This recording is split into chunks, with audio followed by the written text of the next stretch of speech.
invest. Okay, yes, recording starting. Well, our group is working on raising capital. We actually had a Zoom meeting with John the other day, and we're explaining it to him. We were brought in with another group that this is their fourth deal in Houston, and they invited us in as general partners, and we're trying to raise $500,000, and it's accredited investors only. So we've discovered over the last couple of weeks it's a lot more difficult than we expected it to be, and we definitely learned a lot in this run. I mean, they've pushed back the deadline to the 26th or 27th, so we've still got our feelers out to a few more people, but it's definitely been a learning experience for us. Yeah. Now, is this your first deal that you guys are raising capital for? Yes. Okay, cool. So you're on the GP team. Correct. Awesome. All right. Yeah. How do you guys structure your GP deals? Well, on this particular one, we're being brought in, and we would just, if we bring in 500,000, we'd be at 2%. For every 250 that we go up, they're adding 1% for us, and we're going to be involved in everything, plugging in with everything with them. Yeah. Now, what's the total raise that you need to raise on this deal?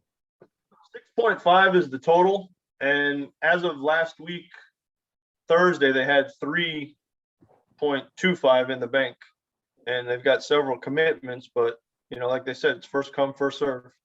Yeah. Bernie, Yes. is that percentage a percent of the whole deal or a percent of the GP? Percent of the GP. Good question. So you would get 2% of the GP Correct. for $500,000 raised?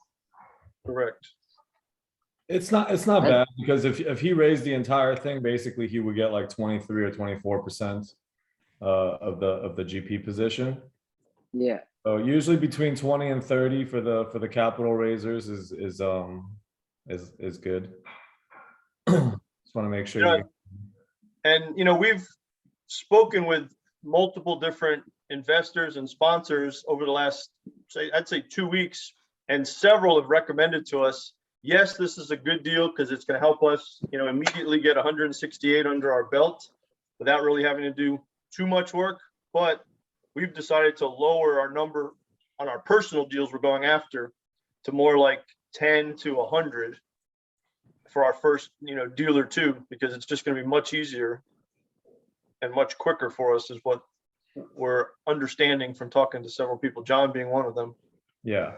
I mean, it is good. It is good to start your raise when you start to get into the deals. Obviously, playing in the $3 to $5 million deals, those are good beginning deals just to see what you're up to, especially if you are just starting to tell people that, hey, we're raising money, because as you do it, that's why majority of the times when people know you're in real estate for a period of time and you've been promoting the deals you've had and closed, things like that, now people are watching.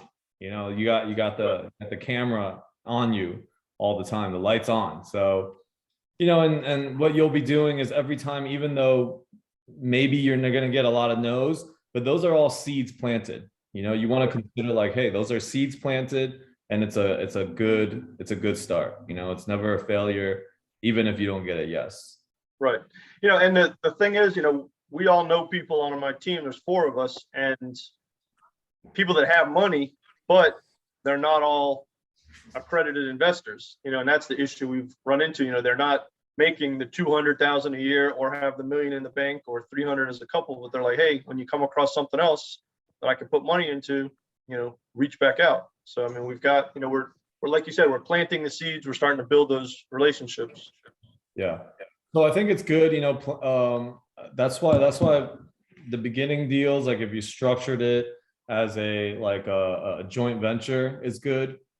Obviously you can't just be promoting it on Facebook, but people that are friends, family, you can bring them in, and that wouldn't really be a problem.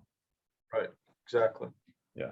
So joint ventures are a good start, and this is why smaller deals are like that, because once you get to the 10, 15, 20, $30 million deals, you need to create a real like 506c syndication with it, you know?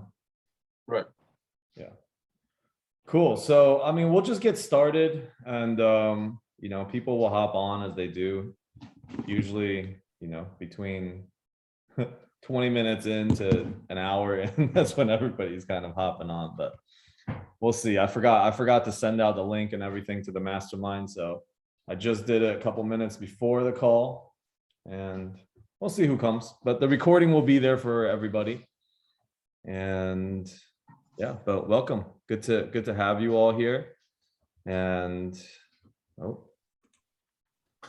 yeah, good to have you all here and looking forward to the shares and the conversations that we're going to have on this call. And we'll begin today. Today, we're going to talk about some of the things that we're going to talk about is we're going to first bring up Mark and Stacy, who will talk about, they got a couple slides that they're going to show some key terms, and then they're going to talk about their business too, what they do in terms of their profession, their relationship coaches. And we'll start there. And then we will move into what to look for in an operator. If Connie jumps on, she will share her tip of the day, Connie's Corner. And so then we'll go into what to look for in an operator when somebody is saying, hey, here's a deal. You know, what are some questions that you'll ask and what to really look for? And then we'll talk about, again, I always want to keep landing the importance of mentorships, you know, mentorships, partnerships, advisors, whatever you want to call them. But we'll talk about that.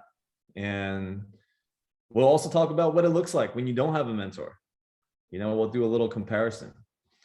And then we'll talk about how to form partnerships. Like when I form partnerships, even when I hire people to do something, what is my mindset behind what I'm creating? You know, how do I bring teammates into into a game? Because I want to create sustainable long-term relationships, not just like a contractor that's like, hey, they'll do your taxes. And, you know, even my tax accountant, even my CPA, I'm like, hey, if you want to be a part of what I'm creating, here's my vision. And this is how you could join the team.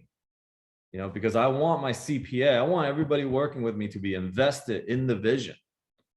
And this is how you create long-term sustainable relationships. So we'll talk about that. And then finally, we'll close out with creating a pitch deck. You know, a lot of people have been asking me like, how do you create a pitch deck? You know, you guys, the decks that you've shown investors, like what are the things that go in there? And John will support me in, well, wherever John is, he will support me in the pitch deck. I've written down some notes, how we've done it. So yeah, that's how we'll do it. And we'll get started. So let me introduce Stacy and Mark. Got a little paragraph here. They are transformational relationship coaches. Oh, hold on. They've been together for 39 years using tools, using a blend of intuitive counseling with strategies rooted in neuroscience and spirituality. And they support and uncover blind spots so that you can move past obstacles, move into the direction of your authentic truth, living your vision and being in the present moment. So basically they're very kick-ass coaches. All right, I'll sum that up. They've supported a lot of people through relationship, especially in this game when things are going at a very fast pace. How do you communicate? How do you stay in a healthy relationship? Because a lot of times what happens is one person in a relationship gets very interested in, let's say, real estate, and the other partner is busy doing their own thing. They're taking care of the family, they're working, whatever it is. They're not on board yet. And how do you make it a harmonious relationship? And this is something that they're experts in. So yeah, I'll hand it over to you guys. Let me first make you co-hosts, Stacy, Mark, and then you guys can share your screen. You guys can do your spiel. Spiel away. Yay. Hi, welcome everyone. Yes, so welcome, grateful everybody. to be here. And Alex, thanks for that introduction. I feel like in the short time that we have been a part of this beautiful, hi, Charlotte. I'm so excited to see Charlotte Baum on the phone. Wow, excuse me for one moment here. I got the glimpse of her in person. Now I'm seeing a beautiful picture of her. That was pretty, oh, there she is. Hello, Charlotte. How beautiful that you're here. Welcome, everyone. So grateful that Bernie is here too. I know that we all started on this journey pretty close to being the same time. Back in December, Mark and I made a decision that we were wanting to create some passive income and learn how to have our money work for us while we're sleeping. And that's going to take a little bit of work on our part for sure.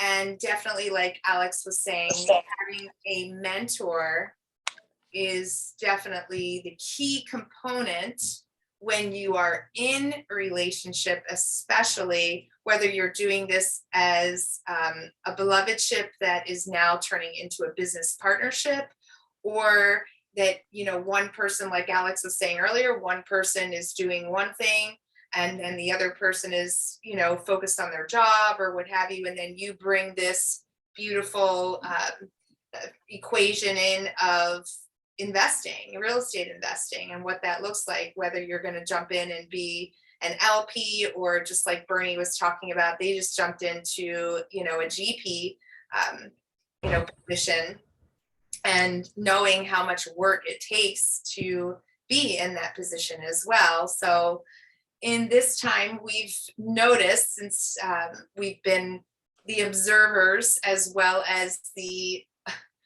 being the jump all in with all 4 feet, if you know what I mean, and then go ahead and notice what the gaps are.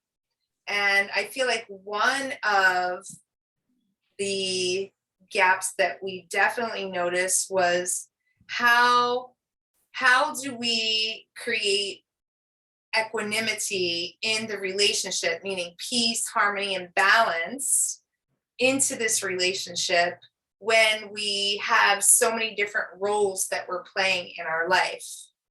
So we chose a video that we would like to share with you. It's a 1 minute and 55-second video that we feel like would super support in getting the grasp of what we're going to dive into in this moment. So I'm going to go ahead and pull up the video real quickly. You can't see on my phone. And then share the screen. We may want to mute everyone out just for this very moment in time while this video is playing. I am going to share screen. And I'm going to open this up here. Share. Yay. Now we're going to go on full screen. Boom. And we're going to hit play.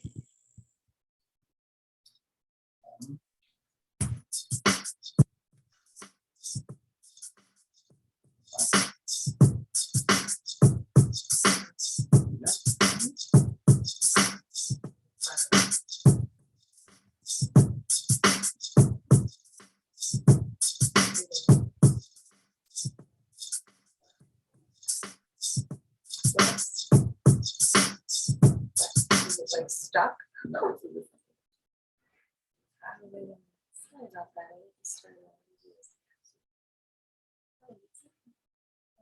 What happened? Technical difficulty here. We're working on it. It was working fine.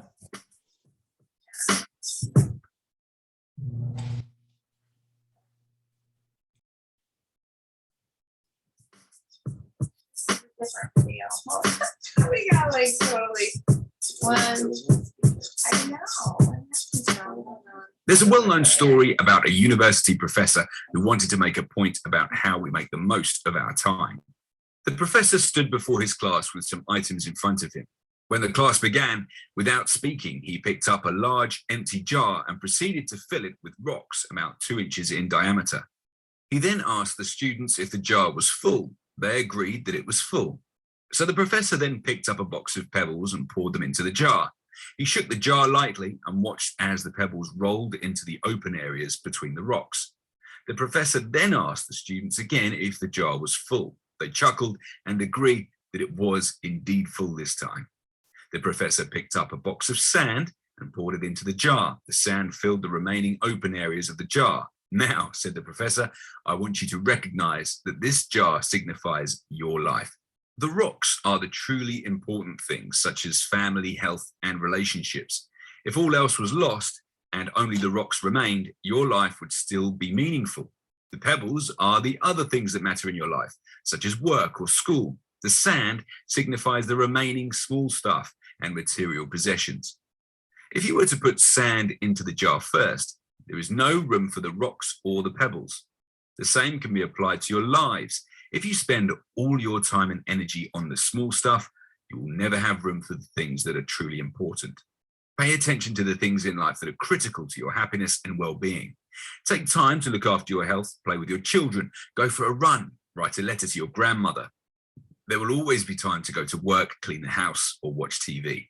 Take care of the rocks first, the things that really matter. Set your priorities. The rest is just pebbles and sand.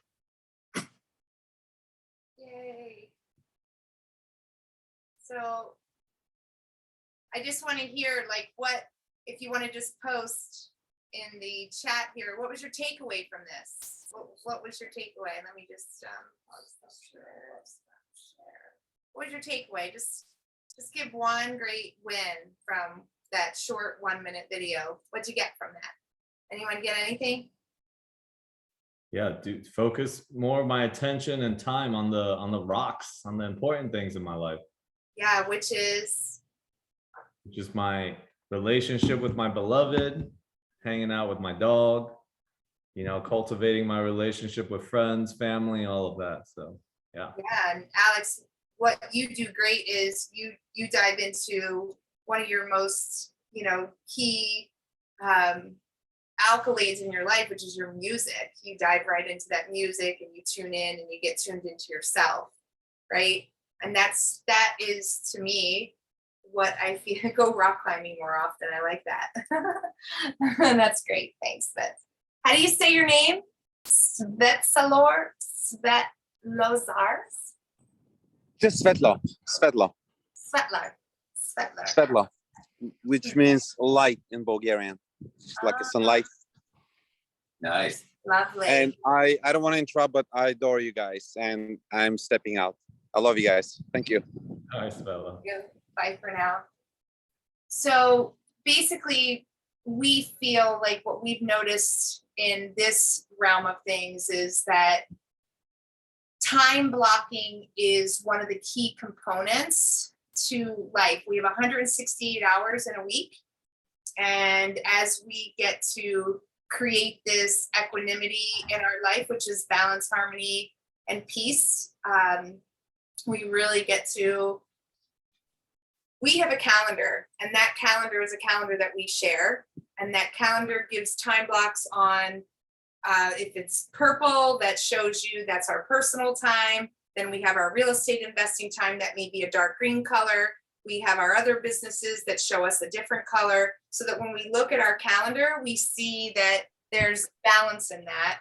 And we also know when it's time to spend time with family, which is sometimes a hard stop, meaning that you could be in the midst of, putting together a deal, and a lot of things are showing up in that deal. You're doing your due diligence, which, we've been doing. And then all of a sudden you look at the clock, you were supposed to cut off at 5:30 and now it's 6:30 at night. And now you've cut into your dinner time, which then leads you to not spending time with your family and not being that rock in the water for your family or your beloved, or even taking care of yourself. So we have found that time blocking is one of the key components when we are all up to so many things in our life. So I just wanted to share that tip with you, because I feel like that is one of the most important factors of living your life in equanimity and having a sacred union with your beloved, having effective ways to communicate, active listening, meaning that we're all clear on all of the different, whatever it is that we're saying we're up to, we both are in agreement of what we're up to. And we're not having an expectation of someone doing something that they weren't even familiar with. So active listening, meaning that I'm going to say something to Mark, like, babe, we've got a presentation to give at 7 p.m. tonight. And so he understands that we have this presentation to give. So what do you say? I say, honey, thanks for giving me advance notice at 30 minutes till. Because he doesn't like being, last minute. So then I say, okay, so I will make sure for the next time that we give you more notice. And in the meantime, can we get this together? And then you say, Absolutely. We can get anything done we need to get done. So moving on. awesome. Awesome. Awesome. So, and you're not here to, necessarily compromise. You're here to come together in an alignment, in an agreement, so that we could have peace and harmony in our relationship. So that showed up tonight authentically. And we get to work through these little idiosyncrasies that show up, that sometimes someone's making an assumption that it's not going to be a problem. We've done this before. And he's like, but wait, I haven't done this particular thing before. So no assumptions, just coming to an active agreement that, now I know for next time, I will give you this amount of notice. So just a little something of what goes on in relationship behind the scenes of having a business, real estate investing, being a wife, being an individual, being a mother and father, all the fun roles that we all play in life. Great job, man. Thanks for sharing that with everybody. And then still on the same side too, it's like when we first decided to jump into this realm, Alex played a key role for us because we were in that place of indecisiveness, looking to see which direction we wanted to head into. Alex was able to lay out on the table all the different narratives that it would look like in possibility. And, when you're trying to juggle your life and you're trying to figure out, okay, what's going to really be the best direction for us? We chose to go in it with a team tribe kind of an approach. Whereas when you've got the right sponsors, the right GP team that actually puts together a vision of longevity and to create wealth, that had a whole different flip to it than the way that we were looking to approach it through perhaps Airbnbs and the way that we looked at investment. Because when you're jumping into Airbnbs, when you're jumping into all these other different kinds of investments, whether you're new at this or you've been doing it for a while, that's a career, that's a job for you in a lot of instances. So when we were looking at, how we wanted to create that balance and structure in our life, putting the rocks in place first and really still keeping true to what it is that we were looking to create. It was imperative that we really looked at all angles of the jar and see exactly how we wanted to fit things in. And that was the blessing and the benefit of having a neutral party. In our case, it was Alex, because he really has an amazing perspective on how to view things from whether you're outside of the jar looking in or you're inside the jar looking out. He really was there for us to show us, the value in having that kind of mentorship. So thank you again, Alex, for all that you do for us and all the viewpoints that you share and how you're able to see our blind spots and share with us the way that allows us to see the questions that we have in a better perspective. When we are looking at, when we first looked at some of the deals that were showing up in front of our space, the deals they had these great views to them, but we still had to do our own due diligence. And the due diligence looked like really important questions that you have to ask yourself when you're looking at it from an LP side, an investor side, and you are now taking the time to step into someone else's vision other than your own. And the sponsor, is a key component. In this case, the first deal that we jumped into was with John Stoddy and Alex and Mike and a few other great individuals. And what they brought to the table was just a really unique realm of expertise and experience. And when you talk with these guys and look and see how much value that they brought forth and the patience that they had to share with us what the vision could look like, it really painted a really an amazing portrait that we were able to become a part of. And it really wasn't just an LP, which was a limited partner side of it. It was more like an active partner where they really kept us on board with what was showing up. So that was a real important factor, knowing that the sponsor, understanding their track record, where have they come from? What did they bring to the table? What kind of real estate deals and projects have they been a part of, and the successes that they had and their failures? It's super important to understand where they've gone right, where they've gone wrong, so that they're clear, they're transparent, and they're authentic, and you can feel connected with that kind of a project. For us, so when we looked at it, another thing that came up was, what's going to be the projected return on the investment for us? That was important to know, like, if we're going to put our money aside and put it into a deal, we need to understand, like, well, how long is this deal going to go on for, and what do the projections look like, and when can we look like when the deal going to find a closure to it, so that you can wrap your head around something that you can say, okay, this is how long it's going to look like. These are the numbers that are going to be presented to us. And even still, when the numbers are presented, there are still obstacles that show up. So it's being open to possibility and knowing that these sponsors, these GP teams, can manage the risks and whatever obstacles were to show up in your space. So these are really key important things. So for me, it was like, okay, well, when are the distributions going to start? And again, when they laid everything out on the operating agreement, everything was defined. So you understand, like, the course layout, when the interests are going to start to perform, how long the project's going to perform for, what to expect, what was the strategy, where was the cash flow strategy, what did that look like to us all?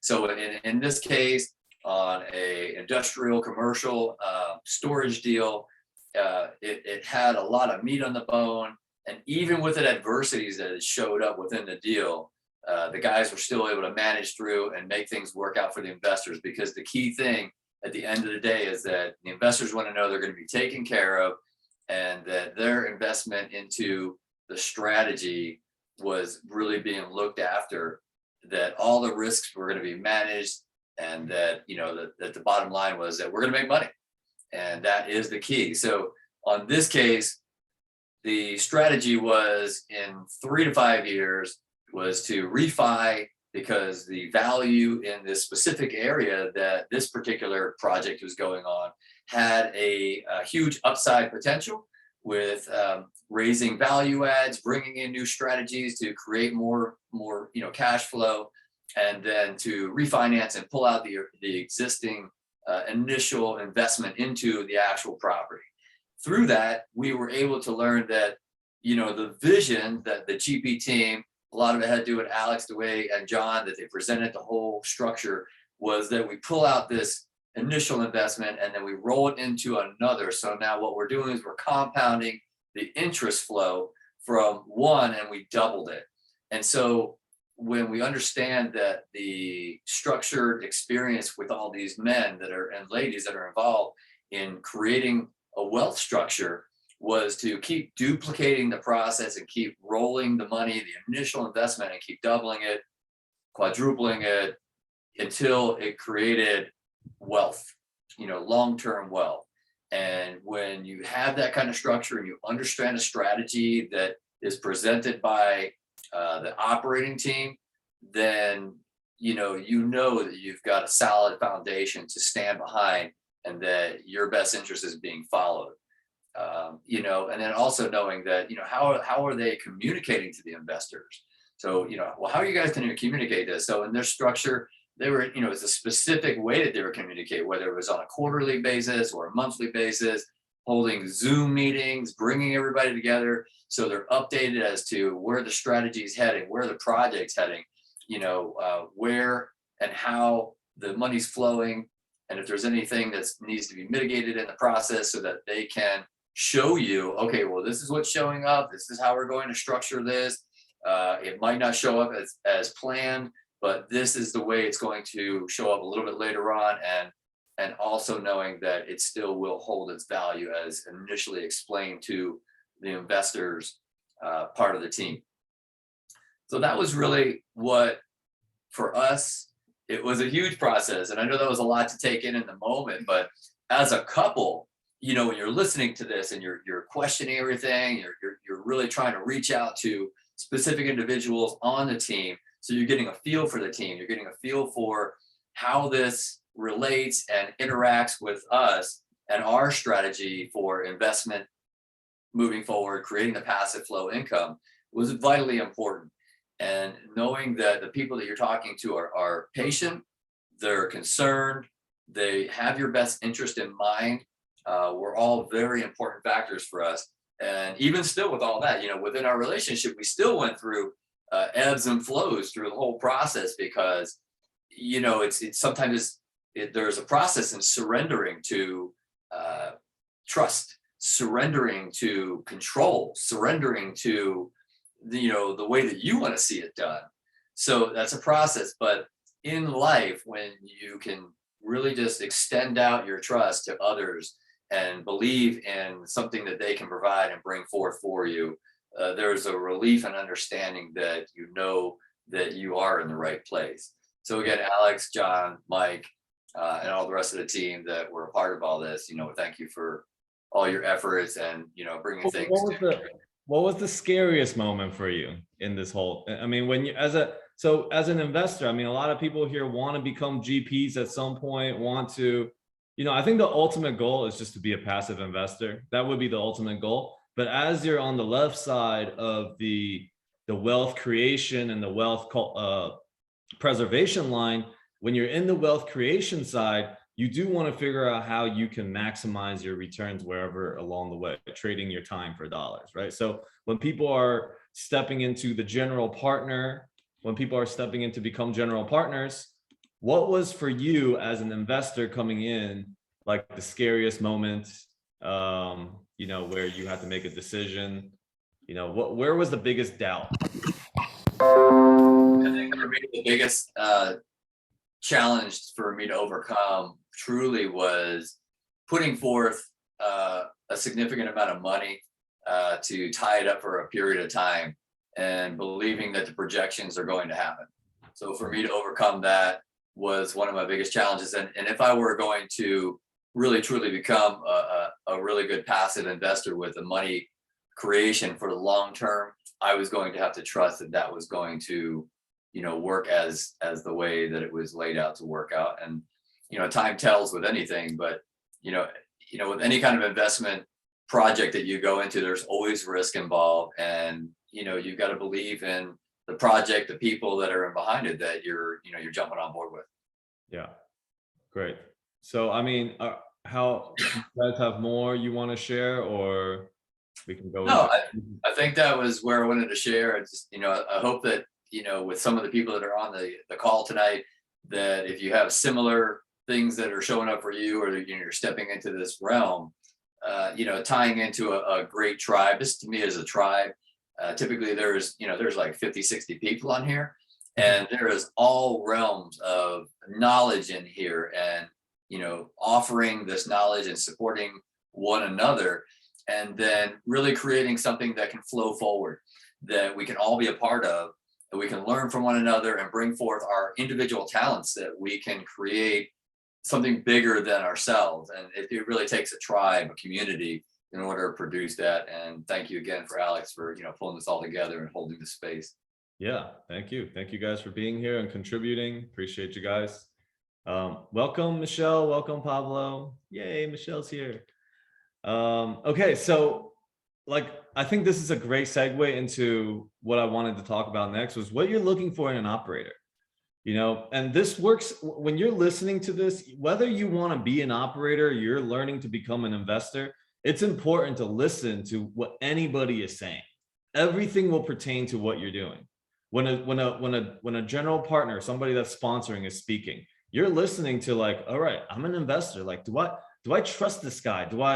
The things that they're saying, like, okay, am I in or am I out? You can start to feel for yourself what are the stuff that's going to come up. So as an investor, Now, when you're on the general partner side, when you are creating a deal, you're an operator on a deal, and then you have the investors side speaking, people that are potential LPs, limited partners. When they're speaking, the general partners, you want to be listening. You always want to be listening to learn, because you're listening to what are they up against and how do I solve those problems? You always want to be a problem solver. Okay, because there are your problems, you can find just by looking at when you're presenting, what are the challenges people are having. And when you listen in that way, we can learn from, no matter where you are in the game, anybody that is speaking, you can learn from. So that's why this call, every time, I usually begin the call by saying the invitation is always to share. There is no stupid questions. There's nothing dumb. I mean, I was listening on a call. I was listening to my wife on a video call with somebody else. I just eavesdropping, they were talking about, she was saying how her friend having problems with finding a car, the used car market, all this stuff. And as I'm listening, my listening is like, all right, she's got a problem. What's the problem? And the problem that I hear is that she doesn't have somebody guiding her to buy a used car. She was like, I've never bought a used car. The market is crazy. I don't know what I'm getting into. I feel like I'm going to spend money onto something and I don't even know if it's going to work. Things are coming off the market so quick. I can't even go to the bank to get the money and then go buy the car because somebody else has bought it. Right? So this is her not knowing at all ever how to buy a used car. I mean, all she needs is somebody experienced that has bought used cars. Like, that's what I would be doing. If I was going to go look for a used car, I wouldn't try to figure out how to do it on my own. I'm like, hey, mentor, somebody who's done this before. Who's the best at buying used cars? I want to leverage. I want to find this person because this is what it'll look like.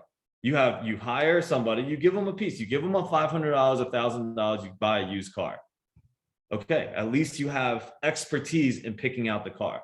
Or you go and do it on your own, save the $500, $1,000, you get a car that has a messed up transmission, this, that, and now you're spending thousands more dollars in it. I mean, that's a very simple example of why mentorship saves you money. Saves you money, time, headaches, stress, all of those things. So always start to have the mentality, not in saving money. Actually, you know what? Yes, in saving money, but not in like the direct way, like, let me do it.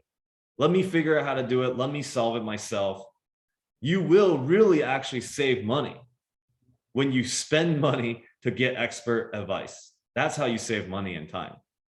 Okay, so this is something that I think people get to start to implement in your mind. Is like, I don't need to figure all this out on my own. I just need to put a team together. So again, I going back into what you're looking for in an operator, I just wanted to open up with that. That was on my mind. But when you're looking for an operator, there was something that I heard this week that Simon Sinek said. Okay, and he's talking about the Navy SEAL team. The Navy SEAL team, what do they look for in a recruit? High performance team. Probably the highest performance team that there is in the world is a Navy SEALs team. Their life and death got each other's back. They got to trust each other. So there's a graph. Okay, there's a line graph. A line graph. On one end is high performance. On the other end is trust, trustworthiness. Right? Nobody really wants somebody that's low performing and low trustworthy. Now, a lot of times what you see is people that seem to be high performance, just talking a bunch of stuff.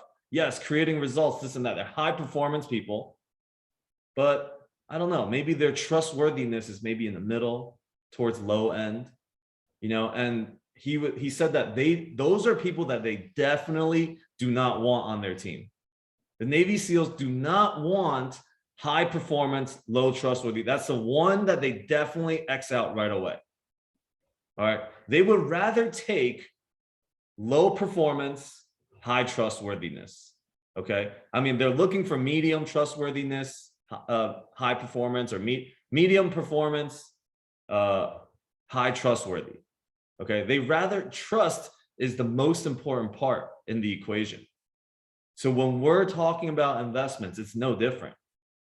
When you are putting your money out there, this is your hard-earned money. You traded your most valuable commodity for this dollar. So of course, there is a skepticism that comes up. There is doubt and fear that comes up when you're about to hand $50,000, $100,000 of your hard-earned money to somebody else to operate, right? It's like we're trained and conditioned to be like, let's leave it in 401k, let's leave it in stocks, let's leave it in these things that are so-called safe, but they're really not that safe. They're really like a guarantee to not having financial freedom when you put it in there. Okay, you literally live your entire working life as like a slave, and then maybe you have a little bit of nest egg, which usually what happens is you actually got to make your life, you got to live a little more frugal now in order to even use your retirement, because it's going to be less. Okay, so this is like a guaranteed way of not having financial freedom. So when we're looking for operators, I think the number one thing, and I have a list, of things to ask, but I think the most important thing is you have to get a sense of trust in this person. And some of the ways that we can find their reviews, ask for references. When we're looking for property management companies, we are asking for references. There was one property management team, they were awesome on the phone. I was like, I really like these guys. And John was like, hey, let's ask them for references. And so I was like, no, they're good. They sound so good on the phone. I trust these guys. But me, I just choose to trust because that's just what I do. Now, as soon as we asked for references, we got no response back. He's like, yeah, we're going to get you responses. We got no responses back. We're about to close on the deal. We didn't get responses. So now we're like, all right, let's get somebody that has references. So John came in, supported me. We found a great property management company, a nationwide company. They're actually local in Savannah, Georgia, and they provided a whole ton of references. We're like, wow, this is high performance and high trust. And one of the other ways of high trust, hey, we're going to have a call at 2 p.m. They're on the call at 1:50. We're doing another Zoom call. They're already in there. So being on time, being your word, these are all things to build trust. Okay, so if you are somebody that is going out there to raise capital, you have a deal, you are an operator, you want to be an operator, your number one thing is your reputation. Okay, in this game, in real estate, when you start to get higher and higher up on the chain, it's all your reputation. The people that I'm working with right now, we were like, should we sign NDAs? We should sign NDAs so we don't kind of like circumvent around each other. There's none of that happening. They're like, no, let's just close some deals. Like they're at a level where that doesn't even really exist. It's like, if you did something like that, your name would get out there. Nobody will work with you at that level. Okay, so this is what I'm learning. Once you get to that level, you're working with sophisticated investors like your reputation is number one. So as an investor, what you're looking for is you're looking for somebody that values their reputation way more than money, than returns, anything like that. And simple ways to find out if they value their reputation is be on time. Are they going to be on time? If we schedule a call, are they going to be on time? Do they value my time?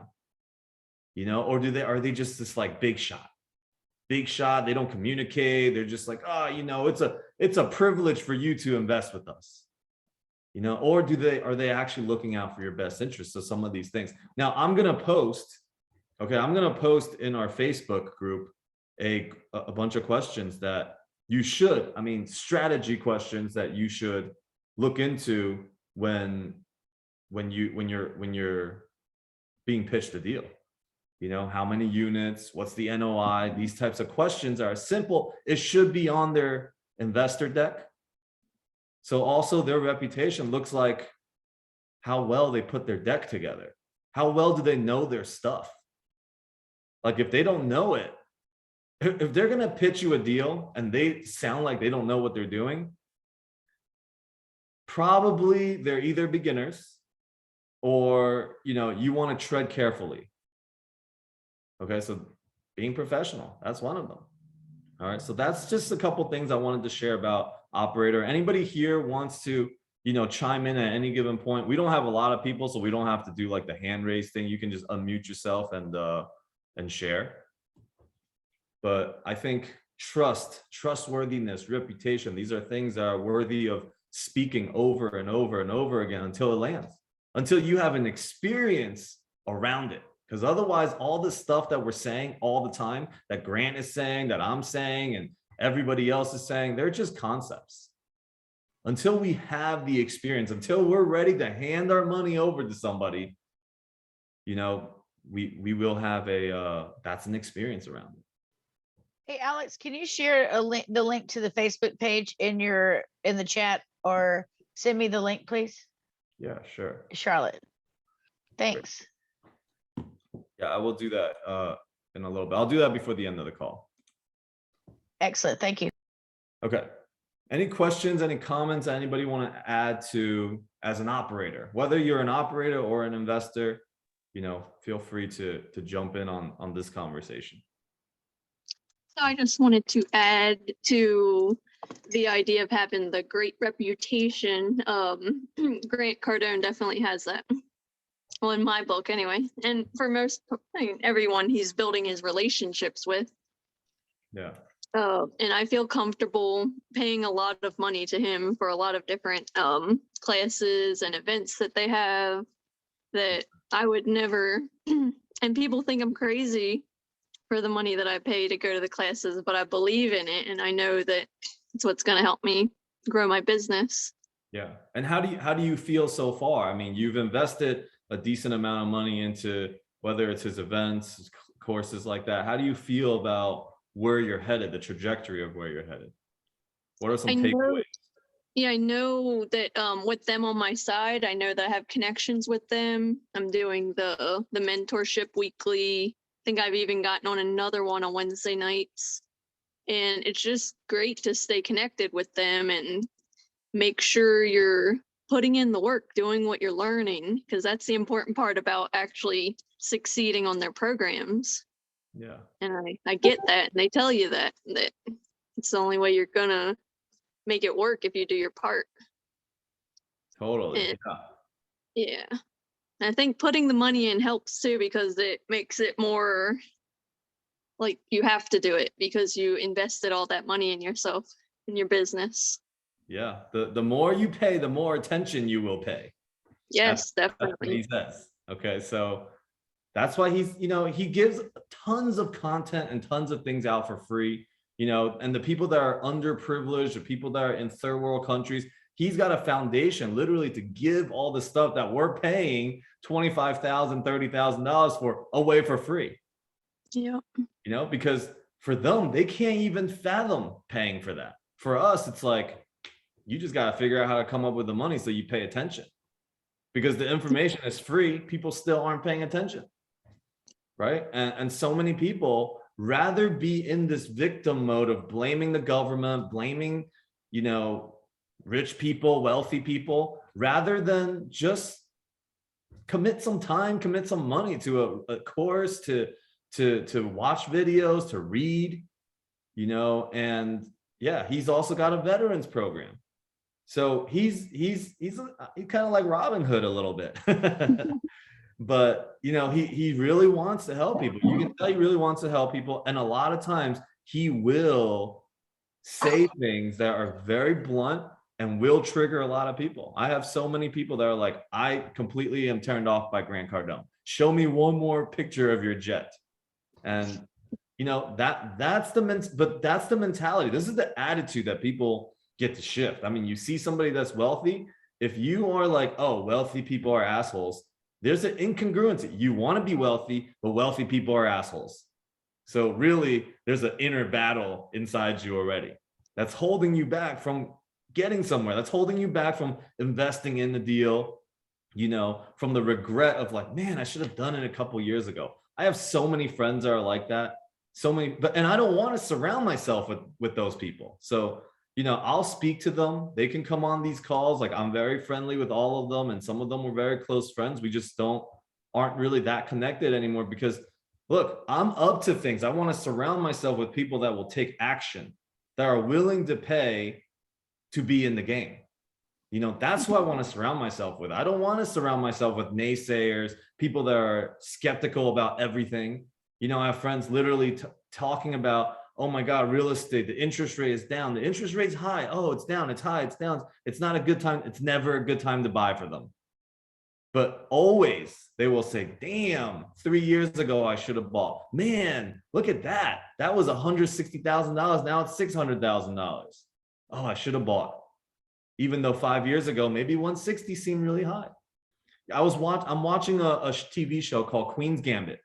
Okay. And a super high-end hotel at the time, $22 a night. Let's say that same hotel is $600 a night now. It's 30 times. Okay, and that happened in the 60s, almost 70s. So 56 years ago, 50 to 60 years ago, money has multiplied by 30 times. That's how much it's cost to live. Along the way, there are people making a ton of money. And then along the way, there are also a bunch of people that are complaining all the way through from, oh man, my rent is at $50 a month now. Oh, my rent is at $200 a month now. Now it's at $500. Now it's $700, $15, $3,000, $4,000. I mean, you can complain your way all the way there and you're still going to be paying your rent, or you can do something about it. You know, Queen's Gambit is great.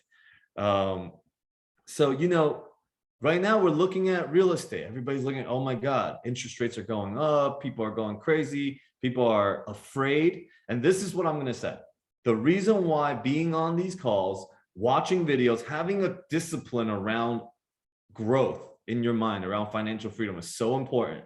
Analyzing deals, learning to underwrite is so important right now, because the time of today when people are scared and confused, all right, there are sellers and buyers both confused and scared. Mortgage brokers, realtors, everybody's like, oh my God, I don't know what's going to happen. If you are in a place that you have underwritten deals throughout this whole cycle, you know what's a good deal, you know what's a bad deal. When one comes, somebody is confused. There's going to be confused sellers and there's going to be confused buyers. You can take advantage of that.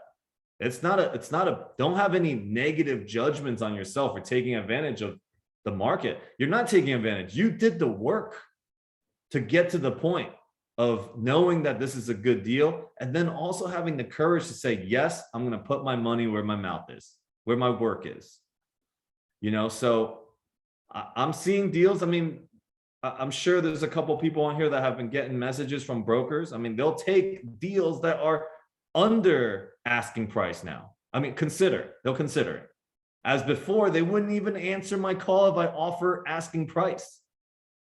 So there's a lot of fear that's going around. There's going to be scared sellers, scared buyers, opportunities all along the way. If you've done the work, if you're practicing and you're learning, even if you don't have the money to invest, you don't know the people to invest with, you're just learning, you will set yourself up for when the right opportunity comes to be like, this is a great deal. That's how I got into real estate. So just a little bit of background. I did a Rich Dad, Poor Dad coaching program, personal coaching program. I knew that getting out of the rat race with real estate was the way that I was going to do it. I didn't have a mentor. After I was done with the coaching program, I had a game plan, but I didn't have a mentor. So I had the money ready, but it took me 5 more years to buy my first property. But in that 5 years, I spent thousands of hours probably looking at deals, like in my neighborhood. I've seen every single house that goes up. I know if it's a good deal, bad deal, high, low. I knew everything about everything in the market that I was looking at. Probably more than any realtors. Now, when I spoke to a realtor, I literally was like playing dumb. Like I didn't know anything. Let's see the realtor knows anything, you know, but that was me doing it on my own. My first time, it was scary. So it took me 5 years to buy my first property. Now, I bought my first property. I bought it at $220,000 on a triplex in a sick location. As soon as it came on the market, 2 hours on the market, I put in the full asking price and bought it because I knew it was a steal. 4 years later, I sold it for $665,000 because I knew the market. I did so much analysis. I knew the market. I knew Whole Foods was coming in. The seller probably didn't even know the Whole Foods was coming in. Because if he did, and all he had to do was hold off a little bit, it would have been public. Everybody would have known Whole Foods was coming in, and he wouldn't have sold his property at $220,000, guaranteed. So this is where all the opportunities come from if you put in the work. So if you are putting in the work right now, kudos, keep it up. Don't get scared off. You know, so many people, I mean, when we first began the mastermind, everybody excited to be here. People joined up with, people pay $30,000, $25,000 to join Grant Cardone's mastermind and don't show up to the calls. That is insane. Okay, you just spent 25 grand to join a mastermind and you don't jump on a call that Grant is talking to us and dropping golden nuggets in? Like that, because maybe they're there the first couple of weeks and they just don't see like, oh my God, I don't know how I fit in here. I see all these people taking action. I don't know what I'm doing. And instead of continuing the work, like you got to fight through all the different obstacles for yourself. You know, and it comes down to patience, persistence. If you're persistent on your goal and on what you want to create, you will have actions happen. Things will happen for you. Okay. And I'm like, listen, if there's 2 people on this call, I'm doing this call. If there's 65 to 1,000 people on this call, I'm doing it. You know, it's persistence. You know, I do have a vision that one day I'm going to have so many investors that are part of my company, right? That's invested with me, that I will host an event where I'll be on stage speaking with the mic. But if I didn't do 1,000 of these Zoom mastermind calls, what am I going to do on stage? I'm going to be scared to death. I'm not going to be ready. And I'll probably still be scared to death, but I'll be ready to be scared to death when I'm on that stage. And it's going to happen. I'm going to have a bunch of investors. They're going to bring their friends and all this. I'm going to be on stage. I'm going to be speaking. It's going to happen, you know? Mark, thanks. Yeah. So we got to my vision somehow, but I really, for me and for everyone that's here, like I really come from a place that I just want to inspire people. I want to inspire people to take action. I want to inspire people that you can do it. You know, if I can do it, you can do it. I want people to watch my journey, to go from where I am to thousands of units, billions of dollars in real estate, you know? And I want to watch your journeys. I've seen so many people's journeys that have been on here since December, and the people that are committed and how far they've come. I'm like, man, like I'm so blessed to be able to witness people's journeys.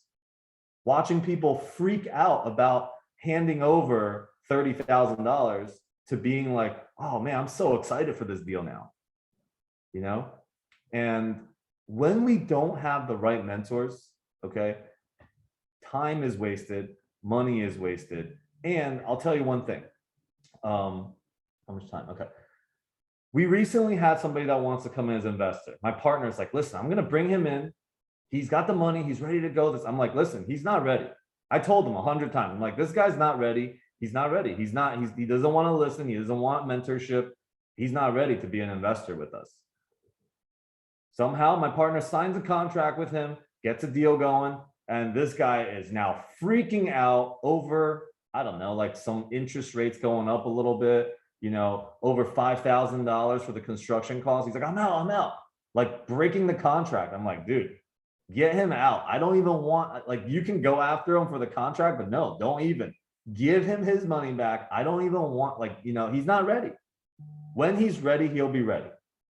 Okay. So this is without proper mentorship, people freak out. You will freak out, you know, and there are free resources everywhere. Like this call, completely free. I don't ask anything from anybody. I don't care if you invest with me. I don't care if you pay for anything. Like there's zero commitments of being on this call besides that your time is here. And I know that that's valuable and I appreciate that 100%. Okay, but without the right mentors, sometimes you become an investor that nobody wants to deal with. And then what's going to happen? He's going to go out, get a deal on his own and learn the hard way, you know, and become even more jaded about investing. I mean, you choose what path do you want to go? Do you want to take the easier path, which is to have a mentor, which it seems like upfront it's costing me more money, but it's saving you tons of money. So don't be stubborn about it.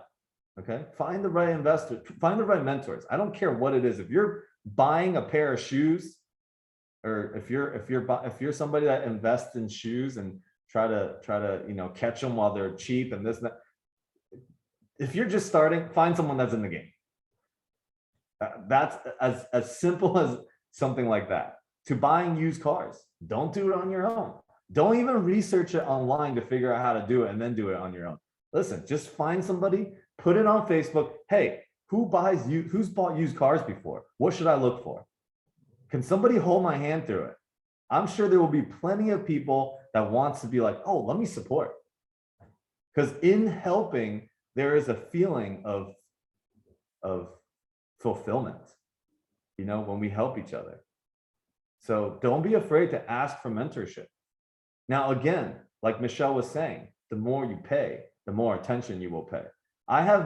You know how many courses that I've bought that was $500 and under, and I have not finished a single one of them. And I know some of us here probably have done the same.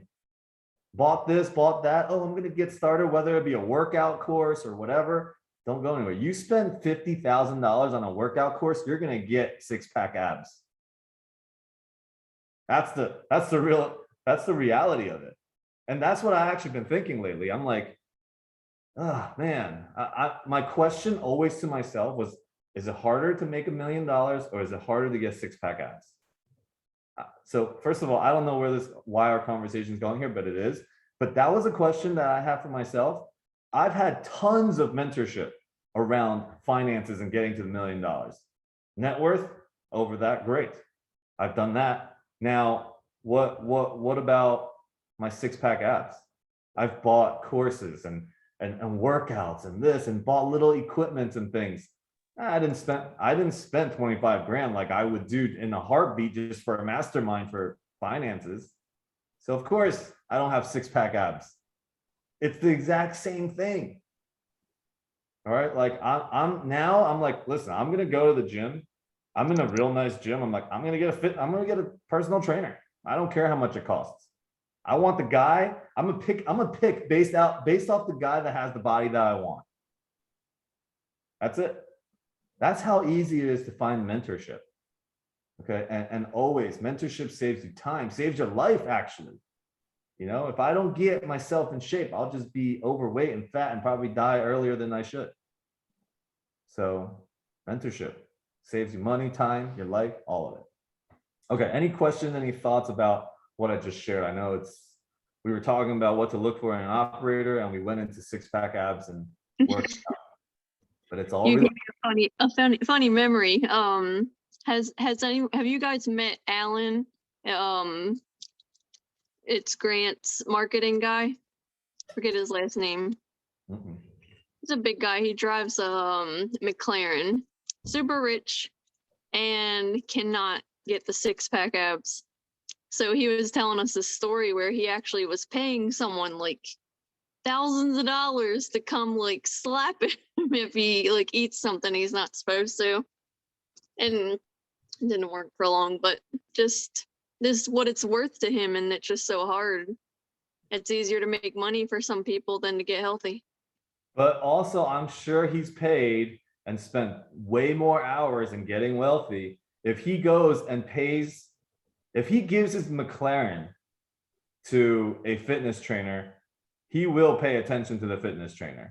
I mean, maybe it needs to be more, I don't know. But for this guy, if he's driving a McLaren, I mean, pay that. That's what he needs. If he's spending thousands of dollars, that's like us spending $100, $50 on stupid things. If I pay somebody $50 to come and slap me every time I ate French fries, that's not gonna help me. That's just like that's a funny thing to do. I'll probably eat more French fries and get slapped just so I can speak about it. But if I'm gonna be like, all right, what's a lot of money for me? $100,000. If I guarantee you, if I put $100,000 into a program, into a fitness trainer, I will be the most shredded person, or the most shredded in my life. Because I just spent $1,000. I better freaking do it. And how come we don't do it? It's the same thing as The discipline. Yeah. That's the important part. Discipline. Yeah, but the discipline behind discipline is your motivation. And Yeah. I'll tell you, everybody in this world, I don't care what you say, you are motivated on some level by money. All right, every single one of us. All right, I don't care how rich anybody is, money is a motivation for something in your life. So just let it be as it is. I will, since I'm motivated by money, if I really want something, let me pay to get the mentorship to have it happen. Okay, I'll figure out how to do it. As soon as the more that you have to actually figure out how to do it, the more attention you will pay to it. So yeah. Thanks for that conversation. I don't know how we got here, but great. I think everything's always related. So I hope that this created some value for you guys here, you know. And Alex, a one pack is easier to maintain. Keep it simple. Okay, simplicity is a good thing. what was the first thing you said? I missed it. Oh, I said one pack it's easier to maintain. Oh, one pack. Yeah. Of course, Yes. it's easier. So it's shows respect. And I got a one pack too, bro. there we go. So we're on the same page. Keep it simple. Simplicity is a good thing. Yeah, but 6 one packs pack is too much headache. One pack isn't going to cost you a lot of money to maintain. So It depends how you look at it, but keep it it simple.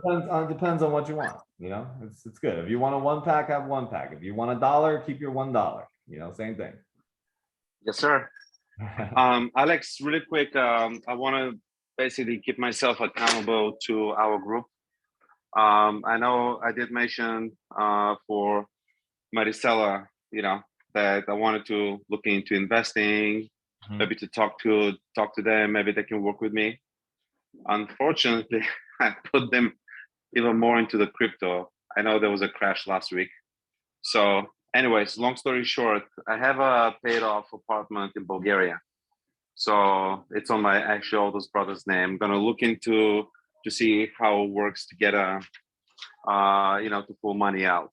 So I'm leaving to see my family and then this week or next week.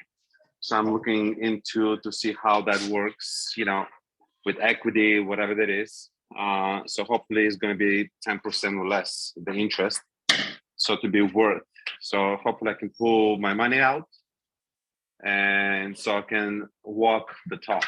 So I don't like to just to be talking and I cannot wait to get my hands on something and to put my money in. So I not keep talking about it, but I keep looking into different. I want you to keep talking about it. Actually, talk it into existence, man.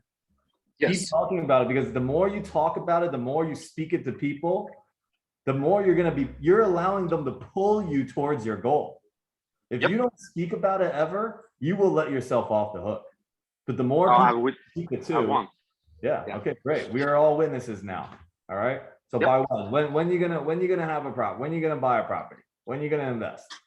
Well, I'll be there probably about 4 or 5 weeks vacation. So I brought it up today to my brother, so that I'm looking into pulling as much money. I mean, not to sell it, but I want you to just declare. I want you to just declare a date and a time that it's gonna happen. I'm coming back at the end of June. So by the end of June, I'm gonna have an answer. All right. Just make a declaration right now. It doesn't matter. Just don't say, hey, I'm gonna be invested or I'm gonna buy a property by August 22nd, whatever it be. Just throw something out there. Well, I pulled the money out from my apartment, from that apartment. By the end of, in July, I'm going to be looking, because by June, I'm going to know. It might be whatever the process is, how long it takes to pull the money out, but within a month, it should be happening. I get the whole process, but I just declare a date. Just declare it. No evidence, no story behind it. I want by the end of July to be invested somewhere. Okay. Right now I'm going to be meeting with Maricela. I wanted to do it, so I want to by the end of July to be invested. Great. July what? What date? What date? July what? What day? By the end of July, July the 31st. Okay. I want to be. Yes. As long as I pull that money out. You got, I you pull got it it out, here. we're good to go. All right, Yes, Rusty, I'm you- looking you forward got to it. references. Okay, cool. I look Because I forward. have over 30,000 tied up in crypto right now and stocks, which it's stupid for me to pull it out right now because I'm going to be losing about over 50%, over half my money. Yep, I hear you, man. I got some money in there too. I haven't looked at it, so I don't know what I Yes. bought or what, but No, don't cash it out. You got to wait it out. I don't, Because I don't plan on it, but I also, that's not an investment for me. Okay, so just for everybody that I'm in it just for fun. Okay, this is no different when I have my money in crypto as me going to Harrah's or Aria and start gambling and playing blackjack. That's the amount of attachment I have to this money, which is in crypto or gambling, is the exact same thing for me. Okay, I would love to see it go up 10 times, 100 times. It'd be great. You know, and I've left it in there since January last year. I think I'm still up a decent amount because I bought Bitcoin at like 15,000 or something. So if it's down if it there, doubles up, I'm going to be investing 60,000 right away. all right, let's do it. Plus, Okay, yeah, so if the market goes up. we want to keep. Anyways. Yeah, Yeah. thanks, man. I appreciate you always being here. I appreciate you always sending me pictures of the food that you're eating on the road. And all this Sorry. stuff. No, I love it. Keep it up. You know, and I appreciate you a lot. I'm finding solutions, Alex. So that's why I'm just committing myself. I told them, man. So I'm looking for solutions. Good, good. I mean, listen, when I was at the last 10X event, I was like, in the next 90 days, I'm gonna make $100,000. 90 days, 120, not even 40 days, 125,000. Okay, so I didn't even know how I was gonna do it. I just did. And so I took one of my properties and I made a very creative deal with with somebody, and I made a win-win situation. They're like, great, let's do it. 125K, boom. You know, and I was like, all right, let's go. What am I gonna do? I'm gonna invest in some other deals. I was like, more passive deals. Put the money with Marcella and Chris. They got some of my money. There we go. And Alex, just to finish, I wanted to say that the first thing actually before I invest, hopefully whatever amount I can pull out, you know, hopefully, the first investment is going to be into you, to appreciate my fee, into your coaching, to work with you in person. No bullshit. We had a meeting, so I'm looking forward to our next meeting in Vegas, and so that's going to be actually my first investment, just to make it clear. My first investment is going to be into you, and then the next step is together we're going to find a deal that works with your help. Will So do. I just want to make it clear. I look forward to it. Yep. So Okay, that's the way to do it. Thank you. Yeah, thank you, thank you. I want to keep this call to about an hour and a half now. So, you know, I want to be a little more laser in the things that I speak about on this call, you know, because when I speak, I can go off for a long time, and, you know, we were somewhere around looking for operators, and now we're here. So I want to bring this back a little bit. And, you know, the last section of this call is for anybody that is pitching anything. You could be pitching a real estate deal. You could be pitching, you know, hey, mom, can you support me in buying a computer? I don't know, something. I just threw that example out there, but anything. When you're pitching and asking for support from anybody, when you're raising capital, when you're selling, you're basically selling, you're always selling. So a pitch deck, what does it actually look like when we're talking? So we're going to talk about it in terms of multifamily, but this relates. Remember, all things are related. The way that you take in, the way you're listening to what I'm about to speak about in a pitch deck, you figure out how this relates to your life and how you can use it. Okay, it's not up to me to do that for you. This is the ROI, okay, the return on investment. You've invested your time onto this call now. It is up to you to take away the important information out of this place. All right, this is up to you. That's why ROI, as much as somebody says ROI is 6%, 8%, 100%, whatever it be, you can make it 10x that amount by shifting your perspective around it, by changing the way you listen. What am I going to get out of it? What am I going to get out of it? What am I going to get out of it? Okay. You always want to be listening to the golden nugget. When Michelle was saying that we invest, you know, because I'm in there too, John's in there, and a couple of us are, we're in Grant's mastermind. All right. We pay 25K for this thing. Okay. She pays for a lot of other courses and things like that. But even if you get one, maybe every week, Grant drops it, some kind of nugget on his call that I'm like, this right here is worth $1 million. I don't know how it's going to be worth $1 million, but something that I'm going to do with what he just spoke about right now is going to be worth $1 million. All right. Okay. So before I go into the pitch deck and have John support me, if he's not eating dinner, if he's here, the way that I form partnerships, okay, is I invite people into a vision of what I'm doing, because I can pay you one time. And this has come up multiple times this week. And I know I've created some great partners that are joining me on my team and my vision. I can pay you $5,000 for a service, or I can get you $5,000 into a deal that we do. Okay, or maybe even more, just a percentage of the LLC that's buying this real estate property. Would you rather have $1,000 cash or $5,000 cash? Let's not even say 5,000. Would you rather have 25K cash or 25K in a real estate deal? I mean, that's up to you guys. Whatever you're thinking right now, maybe you're like, oh man, I could really use 25K cash to pay for this and pay off my credit cards.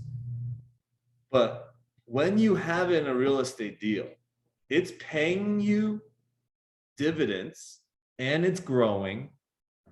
Your one-time service is being paid out to you multiple times. And we want to always think like that. When you're inviting somebody to become a partner for you, how do you enroll them into your vision? First, you got to have a vision, have a game plan. You know, this is what I'm creating. I'm creating a media company. So of course, for the last 4 months, I've been looking for somebody that's got the skills that I need for a media company. Okay, we're gonna make videos, YouTube videos.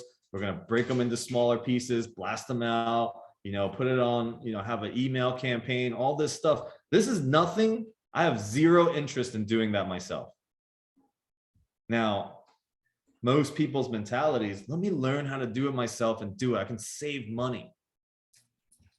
But listen, that is pain and suffering and wasting time. You find somebody that you can partner with, pitch them. This is what we're going to talk about: pitching deals, pitching things. You want to pitch them into a greater vision that they can see themselves being a part of. Okay. And that is the way that we create partnerships. And I want to invite you guys to start to do that in your own lives. All right. You're looking for teammates and partners. You're not looking for somebody that you're going to write off your tax returns on your expense on them. Not looking for an outside contractor at 1099. All right.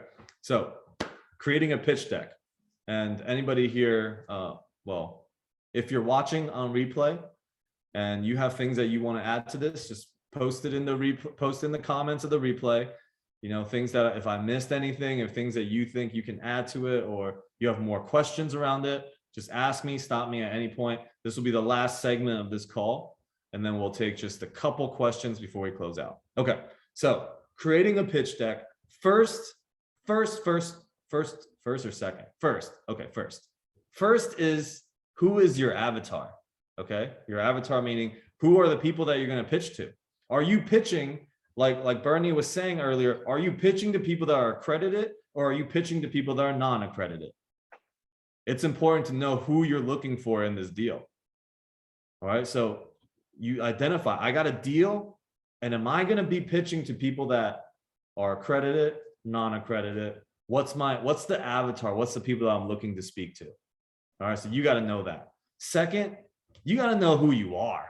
All right, no, and when I say knowing who you are, like the types of deals that you're into, the track record that you have to be able to show, the types of structures and partnerships that you are comfortable and an expert in. Okay, what are the type of returns that you look for in your deals? Because I have baseline. I don't even look at certain deals that are below this baseline. Now I'll look at them for the entertainment purposes of what do I need to offer to make them above this line? Okay, so type of returns. What strategies are you comfortable with? This is knowing who you are. If you don't build houses and you don't do renovations, don't start looking at deals that are like that. You know, you got to know who you are. And then the last thing, your deck, this is something that Grant has taught us, is like, when you're pitching, make it as short and brief as possible. And I've learned this my whole life. How do you take one paragraph, turn it into one sentence? Okay, that one sentence will be worthy of speaking of, because you will confuse people with longer things. People will fall asleep. You'll see little things glaze over their eyes. All right. That's just the context of what we're going to speak into. So overall, those three things: just know your avatar, know who you are, the types of deals you do, and keeping it brief. Okay, I can take one paragraph, turn it into one sentence. Now, the contents of this deck, of your pitch deck, is, let's see, first thing, of course, you got to have on there is the name of the asset. The name of the asset, what city and what state it's in. You should have on the beginning section also your company name. Okay, your company name and what's the contact info of this company name. This is a professional presentation. Okay, you should have maybe on the first or second page, like one sentence of your company. What do you guys do? What's your mission statement? All right. Now, on another slide of the deck, you want to have the investment highlights. What are the highlights of the investment? Why should you invest with me? Okay, why does it look good? And then from there, you go into the overview of the property. Here's some pictures, some drone pictures. You know, this is why it's great. Property overview. All right, this is located centralized here, blah, blah, blah, all that. Actually, that leads us to the next slide, which is be something like the market analysis. Why would somebody invest in this deal? It looks great. It looks beautiful. But what about the market? Why do they want to be in Houston? Why do we want to be in Florida, certain areas of Florida, and not other areas? Why do we want to be in Houston and not somewhere else? Okay, why do we want to be in Savannah, Georgia? Why do we not really want to be in New York, New Jersey, some of these things? You want to know. Market analysis, you want to do them. Some of the market analysis looks like wage. Okay, what is the wage growth average in this area? Rent growth. Okay, you want to look at rent growth because your property is based on, the value of property is based on how much rent you can increase in this area. So rent growth. All right, that's another market analysis. Job growth. Okay, is there something coming in the area? What's the job growth look like in this place in the past X amount of years? What's the average household income? That's also important, right? If the household income is $50,000, don't think that your 300 units, okay, of $3,000 a month unit is going to do very well in an average household income of 50, 60K in this market. That's what you got to look at. Okay. So that is it trending. I like this word, is it trending? And when I say is it trending, all you simply have to do, this is a shortcut to is it trending, because otherwise we got to analyze too much in the market. Is Whole Foods around? Is Trader Joe's around? Is Starbucks around? Did anybody build one of these lately? If they did all the market research already.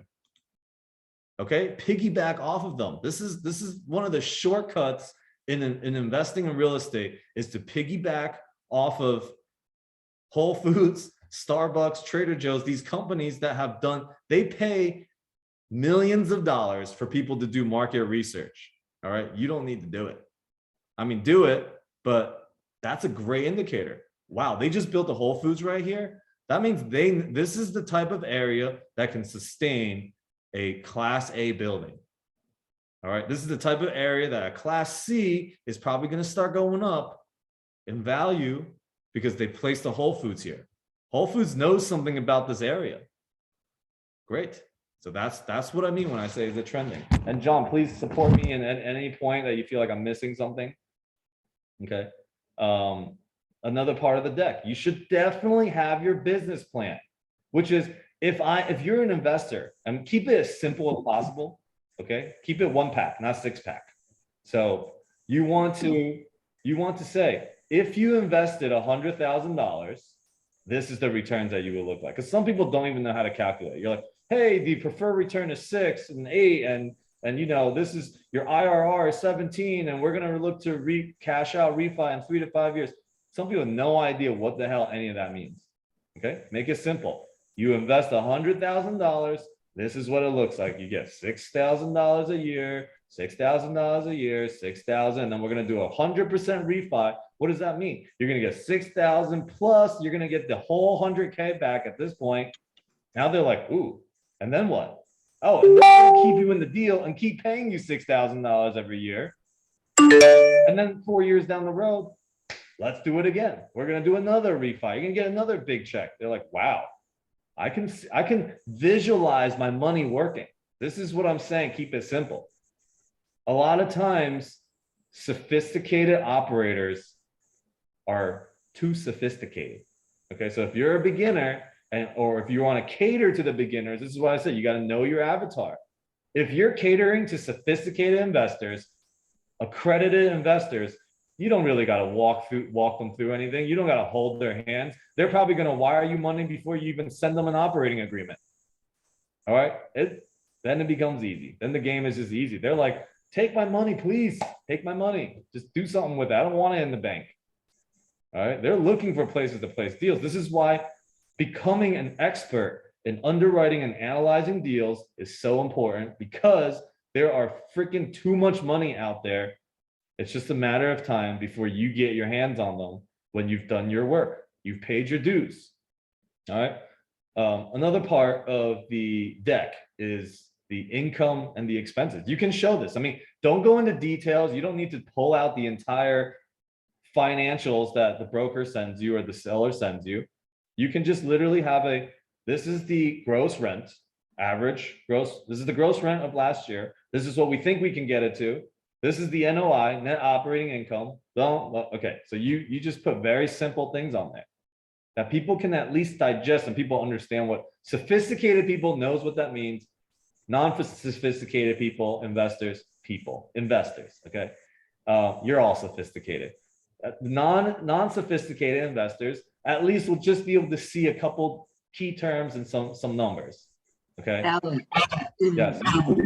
you can also use that napkin underwriting as like kind of to show an example, make it real easy and just, do quick percents, average occupancy in the area, go to like 95% occupancy, and expenses are, your expenses are 40% of the gross income, and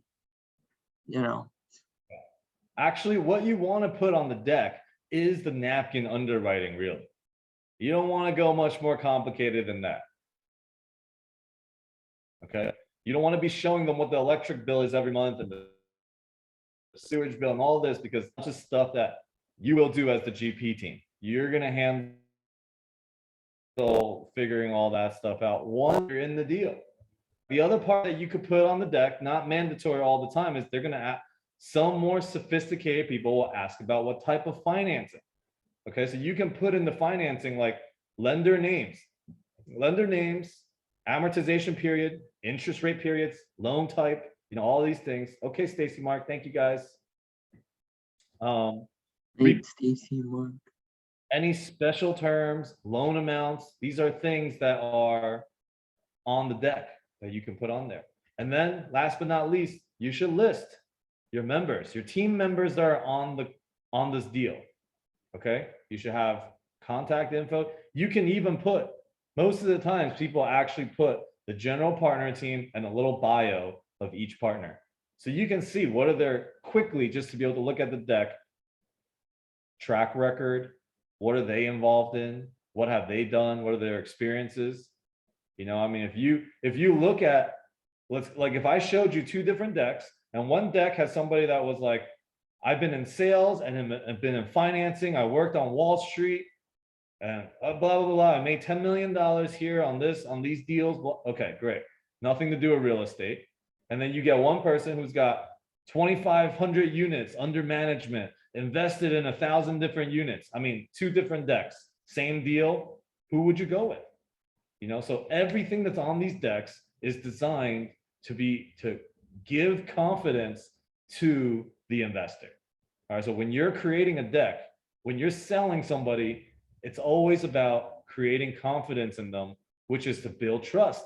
And we go in full circle again, because we started the whole conversation with trust is what you're looking for in an operator.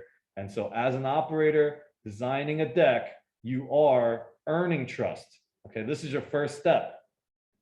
So when you are creating your deck, all right, your pitch deck, it's, I know my avatar, I know the person that I'm going to be pitching it to, and how do I design this deck so that when they look at it, they're going to be like, okay, their trust level raises. All right, and then you have the conversation with them. Now, because of the conversation, it's always raising the trust level. All right, because the level has to get to a certain point before they're going to say yes and wire money to you. All right, this is the lesson that everybody will learn in this game when you become an operator, is that when you are raising capital, even when people say yes, they have not hit the level of trust that they need to send the money in. Okay, and so we always want to overdo it. Okay, not to be disingenuous, not to be inauthentic or disingenuous, but being authentically like, I'm gonna earn your trust, whatever it takes. That will work. Okay, not throwing a bunch of stuff that isn't even real or true just to try to get their money, but to authentically come from, all right, this is my intention on this deal. Okay, and if your intention is like, hey, listen, the general partner team needs to make money. Okay, if we're happy, then we will continue to work this deal to make you money. Great, speak it like that, you know. But if you're like, man, this deal is going to make no money for us and we're just giving it to the investors, and as much you're going to be unhappy, you're not going to make the money. Okay, that's one thing too. So speaking, you can turn everything, like any concerns in the deal, and you can speak it in an authentic way that will be powerful to help earn trust. So this is the deck. This is the conversation. All right, and I hope that you know, I will put on our Facebook post some of the decks that we've made just to show you guys what it looks like.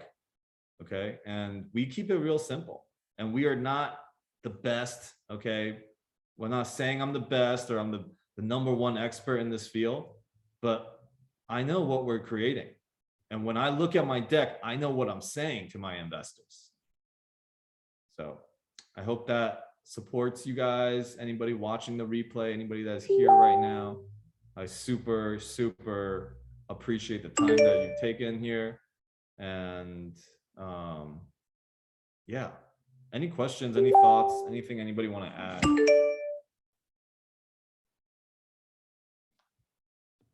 Great. Well, that was a great call. You know, nice, intimate, small group. Appreciate you guys here. Love seeing you. Yeah, I just want to say thank you, Alex. Yeah, thank you. Thanks for being here. Yeah. So you guys know how to contact me.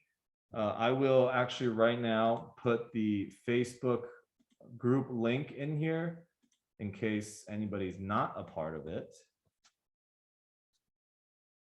And also, you will find me on Facebook under this name.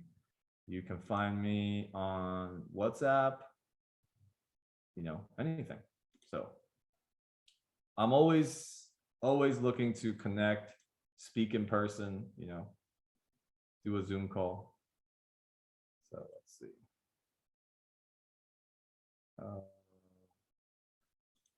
How do I invite? How do I find a link? Invite via QR code? No. Yeah. Anyone know how to find the, oh, here we go. Copy link.